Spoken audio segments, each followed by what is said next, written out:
विशेष नमस्कार स्वामिने नमः। अनंत आस्था के निकेतन भगवान महावीर के चरणों में वंदना। अनंत शक्ति के स्रोत महाप्राण पूज्य गुरुदेव के चरणों में वंदना। समाज साक्षात्कार परिवार, आज का यह मंगल प्रभात चातुर्मासिक मंगल प्रवेश का समय लेकर उपस्थित हुआ।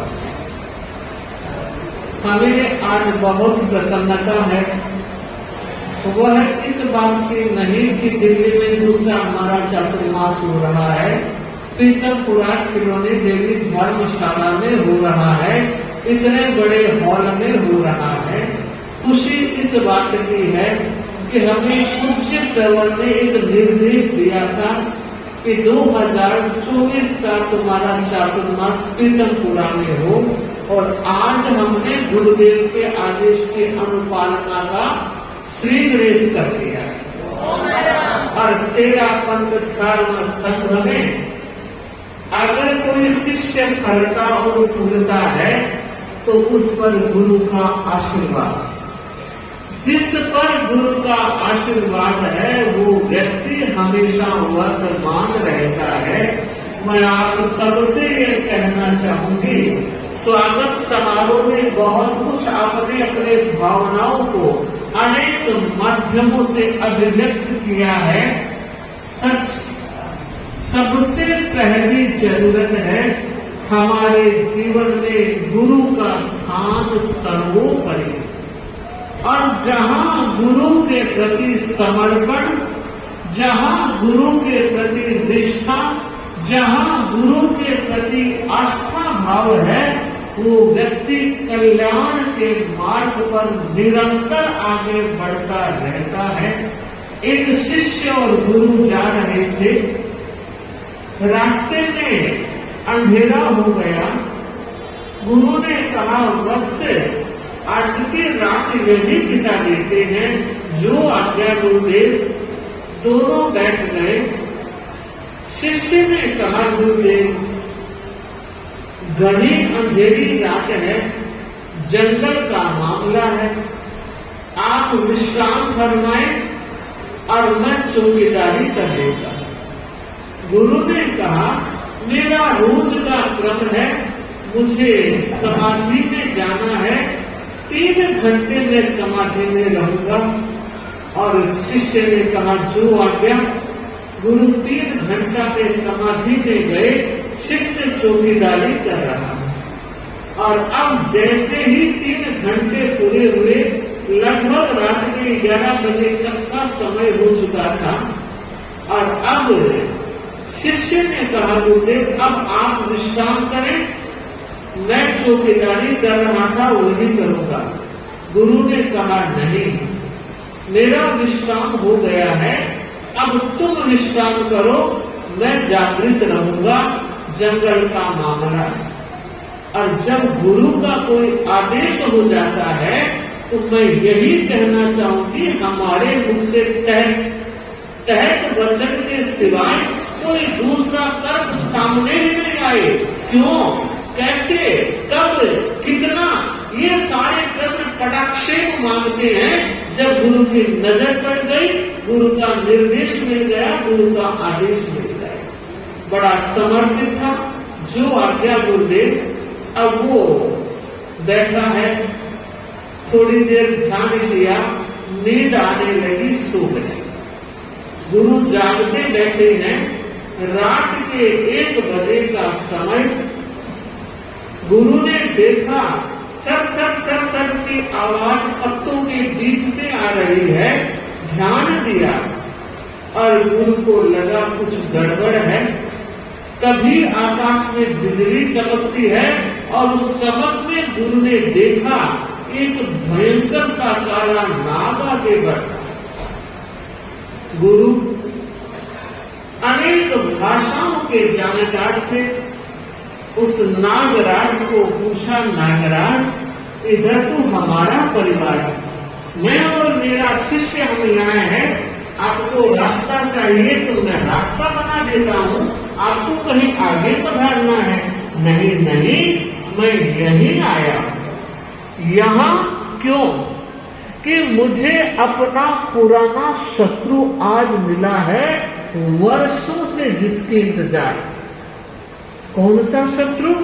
ये जो सोया, ये मेरा शत्रु है, जाने दुश्मन है। पिछले जन्म में इसने मेरा वार किया, धड़ से सर अलग करके समाप्त कर दिया था। आज मैं उसका बदला लेने के लिए आया। गुरु ने कहा, नागराज एक बात पूछूं? क्या? कि आप अब क्या करोगे? उसने सिर धड़ से अलग किया, आप क्या करोगे? कि बस मैं इसके गले का खून पीऊंगा। इसने गले पर वार किया, मैं भी इसके गले का खून पीऊंगा। आप लोग सामने आ सकते हैं, जगह को देखना।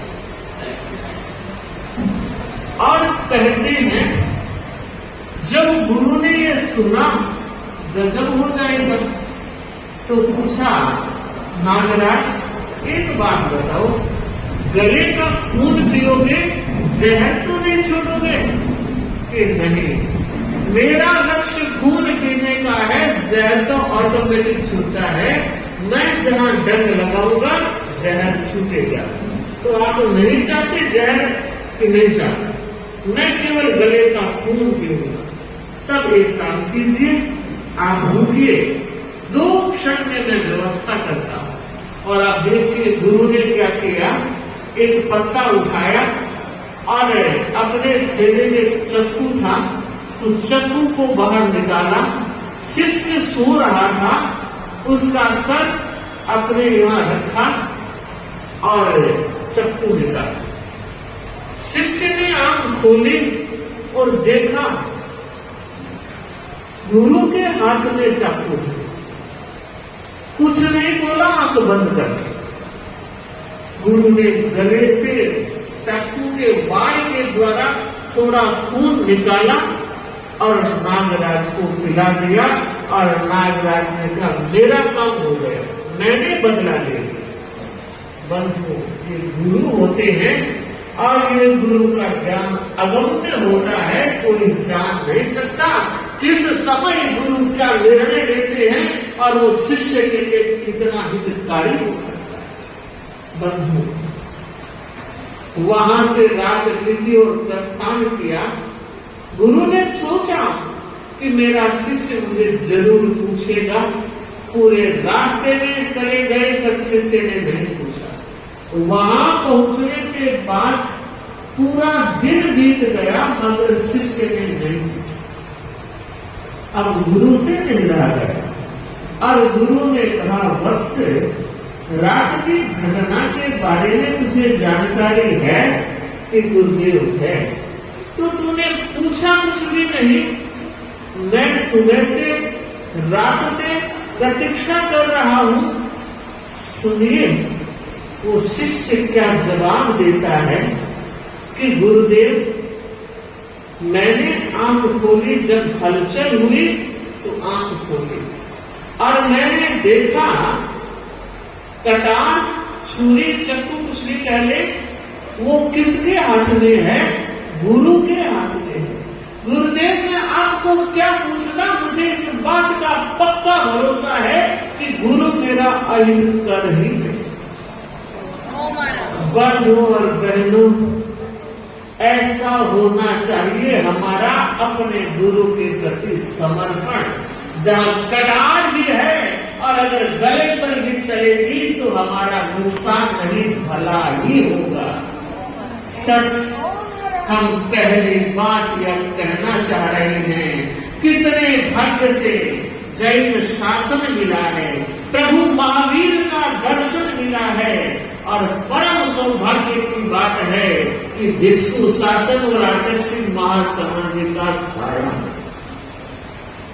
मुझे इस बात का गौरव है कि हमारा श्रावक और श्राविका समाज भी गुरु के प्रति कितना निष्ठावान है, जड़ों को मजबूत करने में कितना जागरूक है। श्रावकों श्राविकाओं, हमारी भारतीय संस्कृति त्याग की संस्कृति है, और जहाँ जहाँ त्याग और संयम है वहाँ संस्कृति का पल्लवन है, संस्कारों का विकास उसी में निहित है। संत बसंत होते हैं और वे जब आते हैं प्रकृति खिल जाती है और संस्कारों की वाटिका लहलहा उठती है। आप सब श्रावकों का पहला यही दायित्व होगा कि हम संस्कारवान बने रहे, हमारे जीवन में संस्कारों की फूट रहे और हमारे परिवार में भी जैनत्व के संस्कार बोलने चाहिए। वो परिवार, उसका क्या कहना, जहाँ खान पान, जहाँ रहन सहन में सारे संस्कार बोलते हो, आज ऐसे परिवारों की बहुत बड़ी जरूरत है। वक्त बदल रहा है, श्रावकों ध्यान रखना, वक्त की आंधी और वक्त की रफ्तार हमें पाश्चात्य संस्कृति से जोड़ने के लिए हावी हो गई है। और मुझे लगता है संस्कारों के हनन में ये जो मोबाइल काम कर रहा है, आज एक परिवार के बीच रहते हुए भी सब अलग अलग हैं, साथ बैठे हुए अलग हैं। फिजिकल हमारा सारा जो श्रम है वो समाप्त सा हो गया है। अगर खेलना ही है तो मैदान में लोगों के साथ नहीं, मोबाइल से ही खेल रहे हो। सोचो रे, विचारो, चिंतन करो, हम कहाँ जा रहे हैं। आज की हमारी जो रैली थी, डिजिटल डिटॉक्स रैली, उस बात की प्रेरणा दे रही थी। एक बार चाणक्य से पूछा गया था कि जहर की परिभाषा क्या है। बड़ी सुंदर परिभाषा उन्होंने दी और उन्होंने कहा, सीमा से अधिक कुछ भी ग्रहण करना जहर है। भोजन बहुत अच्छा है, बिना भोजन के जीवन नहीं चल सकता, लेकिन भोजन का भी अतिरिक्त जहर का काम कर देता है। दूध बड़ा पौष्टिक है, लेकिन अतिक्रमण जहर बन जाएगा। घी, मलाई, मक्खन सब अच्छे हैं, लेकिन अतिशय अगर संयम नहीं रहा तो जहरीले बन जाओगे। ठीक इसी तरह ये गैजेट्स का जो वर्ल्ड आज दुनिया में चल रहा है, mobile, laptop, Instagram, Facebook, YouTube, न जाने कितने ऐसे आ गए हैं जिनका अगर सदुपयोग हो अच्छी चीज है, लेकिन मुझे ऐसा लग रहा है सुबह से शाम तक अगर एक घड़ी की सामायिक भी है तो मोबाइल सामने है और देखा जा रहा है, कहीं आ तो नहीं गया। सामायिक पूरी हुई और सबसे पहले मोबाइल उठाते हो। अरे सोचो, विचार करो, चिंतन करो, इसकी रेंज कितनी खराब है। आपको वैज्ञानिक युग में जो खोजें हो रही है वो बता रही है, आप यहाँ मोबाइल रखते हो, हार्ट को कमजोर कर रहे हो और कहते हो मैं हार्ट पेशेंट हो गया। ध्यान दो, विचार करो, चिंतन करो। कोई भी व्यक्ति अगर समय की सीमा के साथ समझ जाता है तो बच जाएगा, वो बचेगा, परिवार बचेगा। एक वक्त था सब एक ही जगह सब सोया करते थे, आज बच्चों के रूम अलग हैं, आपके रूम अलग हैं और बच्चों को आपने मोबाइल दे दिया है। रात के 10, 11, 12, 1, 2 का कोई ज्ञान ही नहीं है। कहाँ से जुड़ते हैं, क्या देखते हैं, क्या करते हैं। तो ये संस्कार के हनन का वक्त बहुत तेजी के साथ बढ़ रहा है। इसलिए इस जहर से आज की रैली कह रही है कि थोड़ा परहेज करो, बचाव करो। और मैं कहना चाहूंगी, आज जितने भाई बहन बैठे हैं वो 1 घंटा मोबाइल का त्याग करें। हम बारी का उपवास लिखाते हैं और चाहते हैं 1 दिन का उपवास मोबाइल का भी कर लो। कितना टाइम मिलेगा, बहुत मुश्किल है। पर रात के 10-11 बजे के बाद सुबह 6 बजे से तो इतना तो संयम किया ही जा सकता है। खुद सुधरोगे तो दुनिया सुधरेगी, खुद संभलोगे तो सबको संभाल सकोगे। पहले खुद पर शासन फिर अनुशासन की बात करनी है। तो हम चाहते हैं कि अगर भाई बहन ये कह रहे हैं हमारे पास वक्त नहीं है, वो गेम खेलना छोड़, न जाने तीन पत्ती और रम्मी, न जाने क्या क्या खेल खेले जाते हैं। जरूरत है, समय रबड़ नहीं है कि उसको आप खींच के बढ़ा सको। वो तो 24 ही घंटे हैं। 24 घंटे का उपयोग हम कैसे कर रहे हैं। एक छोटा सा किस्सा। राजा के 4 रानियां थी। राजा चौथी रानी को बेहद प्यार करता था और लगभग समय उसे देता था। तीसरी रानी उसके साथ भी एंजॉय करता था। दूसरी रानी उसको भी वक्त देता था, मगर पहली रानी की तरफ ध्यान ही नहीं देता। ना सुख दुख की बात पूछता था, न ध्यान देता था। तो एक दिन सहेलियों ने कहा, महारानी जी, राजा जी तीनों का इतना ध्यान रखते हैं और आपकी तरफ देखते ही नहीं है, आप फिर भी खुश कैसे रह सकते हैं? ध्यान दीजिए, खुशी कहीं बाहर नहीं है, खुशी हमारे भीतर है। वो सहेलियां पूछ रही है, महारानी जी आप इतने खुश फिर भी कैसे रह रहे हो? क्योंकि अंदरूनी बात सहेलियां तो जानती है, हर सहेली से बात शेयर भी की जाती है। और कहते हैं उस पहली रानी ने यह कहा कि माना महाराजा मुझे ज्यादा वक्त नहीं देते, माना आपकी नजर में वो मुझे इतना प्यार नहीं करते, लेकिन मैं खुश इसलिए हूँ कि मैं महाराजा की रानी हूँ। यह सौभाग्य मुझे मिला है, बस इतना ही बहुत। कहते हैं वक्त बीता, राजा के मन में विचार आया कि अब राजपाट राजकुमार को सौंप करके मुझे जंगल में साधना करनी चाहिए। और ऐसा ही किया, राजकुमार को राज्य दिया और अपनी 4 रानियां थी। सबसे पहली चहेती चौथी रानी थी, उसके पास जाकर कहा, महारानी अब मैं जंगल में साधना के लिए जा रहा हूँ, अकेले मन कैसे लगेगा, तुम तैयार हो जाओ मेरे साथ। और उसने कहा, क्या कहा? मैं जंगल में आपके साथ किसी भी हालत में नहीं जा सकता। राजा को लगा जिसको इतना वक्त दिया और वो ये कह रहे हैं कि मैं स्ट्रेट फॉरवर्ड हूं, मैं नहीं जाऊं।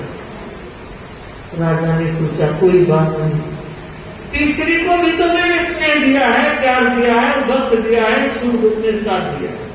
उसके पास गया और ये कहा कि रानी मैं साधना के लिए जा रहा हूं, तुम चलोगी मेरे साथ? उसने कहा, ना बाबा मुझे नहीं जाना, आपकी साधना आप करो, मैं तो यही रहूं।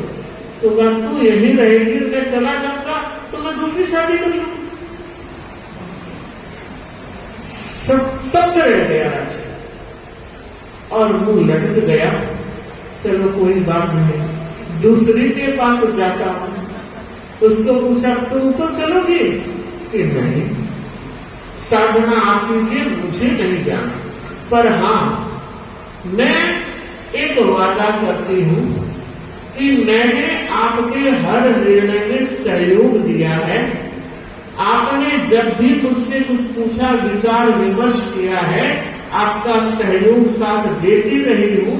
और अब जब आपकी अंतिम क्रिया का वक्त आएगा, साई ठाट बाट से क्रिया। बंधु, राजा धड़ाम से गिर गया, सारे मयूर वक्त की सपने चरमराकर टूट गए। और तब वो पहली रानी जिसने कुछ छींटे डाली, राजा को होश आया और उसने कहा, महाराज आप चिंता क्यों करते हो, मैं आपके साथ चलूं, मैं आपके साथ रहूंगी। और उस समय राजा ने सोचा, मैंने तो जिसको वक्त भी नहीं दिया, जिसके साथ मैंने सुख दुख की कोई बात नहीं की, और तो जब भी कोई सुख दुख इसे हुआ मैंने ध्यान ही नहीं दिया, अब गिल्टी फील कर रहा है। राजा अफसोस कर रहा है, काश ये सारे नाटक का अंत यूं होगा, अगर मुझे ये भान हो जाता तो मैं पहले को ही ज्यादा समय और वक्त देता। अब पछताए होते क्या दिव्यांश के? महारानी ने कहा उठिए चलिए, मैं आपके साथ बंधू। मैं ये बताना चाह रही हूं, वो चौथी रानी कौन सी?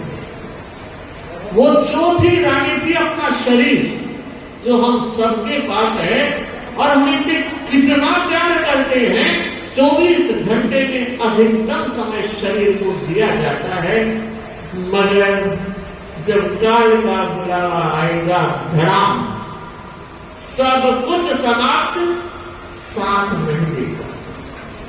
और जो तीसरी रानी थी वो हमारा भौतिक संसार, ये जमीन जायदाद मकान, ये सारे मोबाइल लैपटॉप, ये सारे हीरे पन्ने मानक मोती, जिनको लेकर हम नाच करते हैं, खुशियां मनाते हैं, पर भूल जाते हैं इकट्ठा कर जमीन का जब बने वो मस्त वाली थे, सिकंदर जब गए जहां से दोनों हाथ।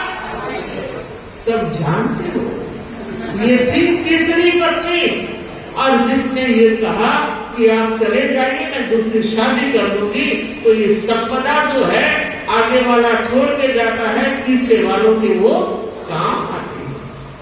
और अब नंबर आया दूसरी का। वो दूसरी कौन थी? वो था अपना परिवार। परिवार के साथ रहकर व्यक्ति निर्णय करता है, सोचता है, विचार करता है, और अंत समय स्मृति सभा बहुत अच्छी मना ले। अब देखिए वो चोर पहली रानी थी आत्मा, उसने कहा मैं साथ हूं, और राजा अफसोस कर रहा है मैंने इसको वक्त नहीं दिया। बंधु ने चारों हमारे सबके पास है, अब आप ध्यान देना। अब पहली का ध्यान रखने के लिए हम आ गए, एक संदेश लेकर आए हैं, साधना का दीप जलाने के लिए आए हैं, अध्यात्म की लौ को प्रज्वलित करने के लिए आए हैं, और आए हैं पूज्य गुरुदेव के सपनों को साकार करने के लिए। पीतमपुरा की इस पुरवरा धरती पर हमारे कदम दिखे हैं, और मुझे पक्का भरोसा है, विश्वास है कि हमारी चारों साथियों का संग मेरे साथ है, और हमारी पूरी टीम जागरूक है। एक हमारी डॉक्टर साथी है, 2 हमारे डबल रहने साथियां हैं, और एक साथी जी जब से मैं सिद्धार्थपति बनी पहली ये साथी है, तब से मेरे साथ है। तो सच में हम चाह रहे हैं, हमारा जो माल हम लेकर आए हैं, नागपाल साहब आपको भी कहना चाहूंगी, रोज सत्संग और प्रवचन होगा, समय लगभग 9 से 10 बजे का रखा है। आप भी कभी तो जरूर आना, इनके बुलावे से नहीं हमारे बुलावे से आना। पीतमपुरा की बात आपने कही, हमें बहुत अच्छी लगी कि गुरुदेव ने ऐसे पवित्र स्थल पर हमारा चातुर्मास दिया है, और पीतम का पूरा पीतम से मुलाकात हो जाए और क्या चाहिए, इससे बड़ा कोई स्थान उपलब्ध नहीं हो सकेगा। मैं श्रावक श्राविकाओं से, आप सबसे बस यही कहना चाह रही हूँ कि किस तरह आप अपने समय का नियोजन करेंगे। जानते हो प्यास है, पानी बरस रहा है, पिलाने वाला खड़ा है, मगर आपने लोटा औंधा रख दिया। इसलिए अब लोटे को यूं रखना है, पानी भरना है, और जन्म जन्म की प्यास को तृप्त करना है। आप लोगों से एक प्रेरणा आज विशेष रूप से देना चाहूंगी कि सच में दिल्ली सभा ने बहुत बड़ा निर्णय लिया है, पर निर्णय की क्रियान्विति आप सबके द्वारा होगी। अभी तक नामों की जो संख्या आपने बताई है, वो हमें लग रहा है और जानने की जरूरत है। और इस बात को आप सब जानते हैं कि कोई भी व्यक्ति अगर कहीं सफर करता है तो टिकट बुकिंग होगी तो ही सफर होगा। आप अपने जितने काम करते हो 2-2, 3-3 महीने पहले बुकिंग हो जाती है। इसलिए हम चाहते हैं कि अब तक जो नहीं जुड़े हैं वो परिवार जुड़े, जागरूक बने। कोई कह रहा है परिवार के साथ जाएंगे, कोई आगे जाएंगे, कोई पीछे जाएंगे। बार बार जाएं।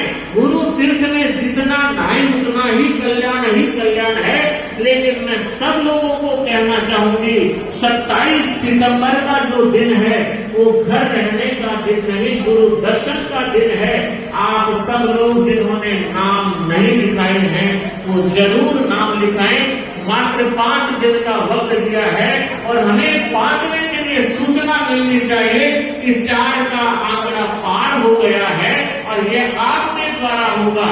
और आज राजेंद्र जी शाहदरा सभा के मनोनीत अध्यक्ष हैं और पन्नालाल जी बैठे हैं, हमारे पूर्व अध्यक्ष हैं।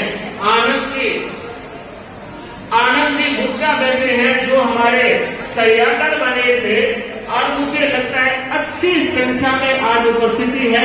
मैं कृष्णा नगर वाले भी यहाँ बैठे हैं, शाहदरा वाले भी बैठे हैं। और आप लोगों को पता होगा जब हमारा पिछला चातुर्मास था तो गुरु चरणों में हमने 300 व्यक्तियों को भेजा था, याद है?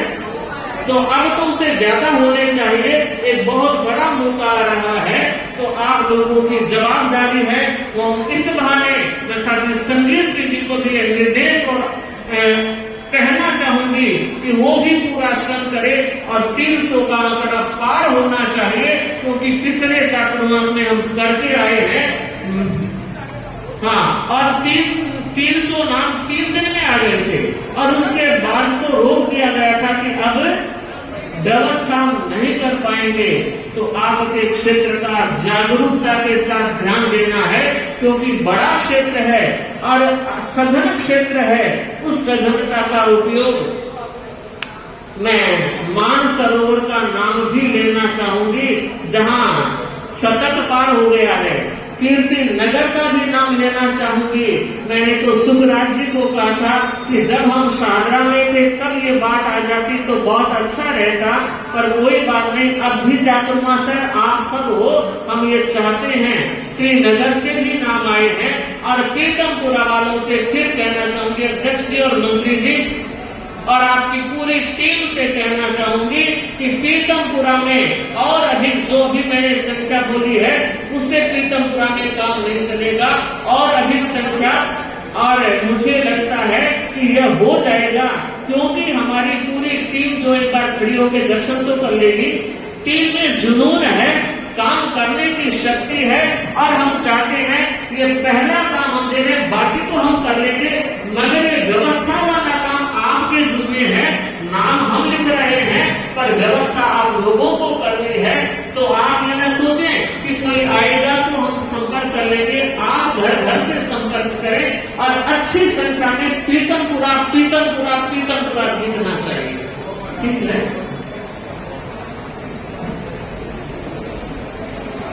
आप खिलौने देवी धर्मशाला में, और मुझे लग रहा है पूरे 3 घंटे हो गए हैं